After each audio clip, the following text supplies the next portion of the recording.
கிறிஸ்துவுக்குள் மிகவும் பிரியமான சகோதர சகோதரிகளே, இயேசு கிறிஸ்துவின் நாமத்தினாலே உங்கள் யாவருக்கும் எனது அன்பின் நல்வாழ்த்துதலையும் வணக்கத்தையும் தெரிவித்துக் கொள்கிறேன்.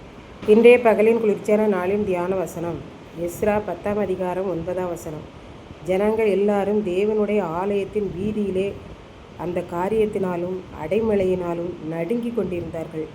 எஸ்ரா என்னும் ஆசாரியன் தேவனுடைய ஆலயத்துக்கு முன்பாக விழுந்து கிடக்கிறதை விட்டு எழுந்திருந்து எலியாசிபின் மகனான யோகனானின் அறைக்குள் பிரவேசித்து குசியாமலும் குடியாமலும் துக்கப்பட்டு கொண்டிருந்தான்.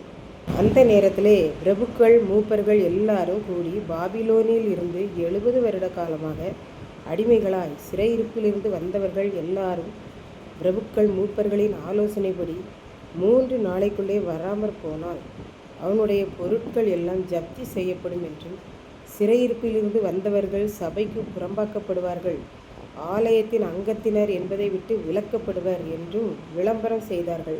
ஜப்தி என்பது ஒருவர் சட்டத்துக்கு விரோதமான பாவங்கள் செய்தாலோ வாங்கிய கடனை கட்டாவிட்டாலோ அவர்களுடைய பொருள்கள் சீல் வைக்கப்பட்டு அந்த பொருள் தேவாலய கட்டுப்பாட்டுக்குள் அல்லது அரசாங்க கட்டுப்பாட்டுக்குள் வந்துவிடும். பின்பு ஜப்தி செய்யப்பட்ட பொருள்களை ஏலம் விட்டு நஷ்டத்தை ஈடுகட்டுவர். விளம்பரத்தின்படியே 3 நாளைக்குள்ளே யூதா பென்யமின் கோத்திரத்தார் எல்லாரும் எருசலேமிலே கூடினார்கள். 9ஆம் மாதம் 20ஆம் தேதியிலே கூடினார்கள். ஜனங்கள் எல்லாரும் எருசலேம் தேவாலயத்தின் வீதியிலே கூடினார்கள்.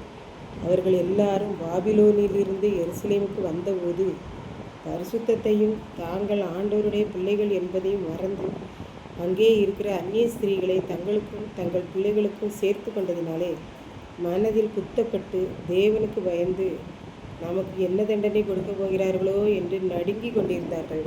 இப்படித்தான் ஒரு குடும்பத்தில் பிள்ளைகள் 2 இருந்தனர். பொதுவாக பெற்றோர் எந்த தின்பண்டங்கள் வாங்கினாலும் பிள்ளைகளுக்கு கொடுத்துவிட்டு நாளைக்கு சாப்பிடலாம் என்று நினைக்கிற பண்டங்களை ஒளித்து வைப்பர். இப்படி ஒரு நாள் அவர்கள் மறைத்து வைப்பதை மூத்த மகள் பார்த்து விட்டாள். பெற்றோர் வேலை செய்வதற்காக வெளியிலே சென்று விட்டார்கள். இவளுக்கு அம்மா மறைத்து வைக்கப்பட்ட பண்டம் என்னவாயிருக்கும், அதை பார்க்க வேண்டும் என்கிற ஆசை. அதனால் ஒரு நாற்காலியை எடுத்து போட்டு அதில் ஏறி பார்த்தாள். அது அவளுக்கு பிடித்த மக்ரூன் பிஸ்கட். ஆகவே அதை எடுத்து நன்றாக சாப்பிட்டு விட்டாள். முழுமையும் காலியாகிவிட்டது. பண்டம் முழுமையும் காலியான உடனே தான் யோசிக்கிறாள், ஐயோ, நான் அம்மா ஒளித்து வைத்த சாப்பிடக்கூடாது என்று ஒளித்து வைத்த பண்டத்தை எடுத்து சாப்பிட்டு விட்டேனே. இனி நாளைக்கு அந்த பண்டத்தை எடுத்து எல்லாருக்கும் கொடுக்க வேண்டும் என்று அம்மா தேடும்போது நான் என்ன செய்வேன், எப்படி சொல்லுவேன் என்று யோசிக்கிற போது திகில் நடுக்கம் அவளை பிடித்தது. அன்றைக்கு அவள் மதியமும் இரவும் நன்றாக சாப்பிடவே இல்லை. இரவில் படுக்கையிலும் நடுங்கி கொண்டிருந்தாள். இதை கேட்டுக்கொண்டிருக்கும் எனக்கன்பானவர்களே, இன்றைக்கு நாமும் இப்படித்தான் பாவத்தை பார்த்தவுடனே அதை செய்துவிட வேண்டும் என்கிற எண்ணம் வரும். செய்த பின்பு நடுக்கம் வரும். இப்படித்தான் அன்று சிறையிருப்பிலிருந்து வந்தவர்களும் அந்நிய ஸ்திரீகளை ஆசைப்பட்டு சேர்த்து கொண்டிருக்கிறார்கள். இப்போது அதை மறைக்க முடியாமல் நடுங்கி கொண்டிருக்கிறார்கள் என்று பார்க்கின்றோம். நாமும் சில வேளைகளில் இப்படித்தான் செய்யக்கூடாது என்று நினைக்கிற தவறுகளையும் செய்து விடுகிறோம். பின்பு நடுக்கம் நம்மை பிடிக்கிறது. அப்படி நாம் வெறுமனை நடுங்கி கொண்டிராமல் ஆண்டவரிடம் அறிக்கை செய்து விட்டு விடுவோம். அவர் நம்மை மன்னிப்பார். கர்த்தர் தாமே இந்த வார்த்தைகளை ஆசீர்வதிப்பாராக.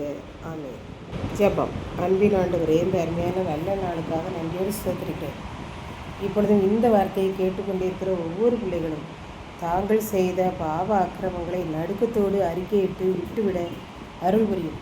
மீட்பர் இயேசு கிறிஸ்துவின் நாமத்திலே தாழ்மையோடு வேண்டிக் கொள்கிறேன் பிதாவே. ஆமென்.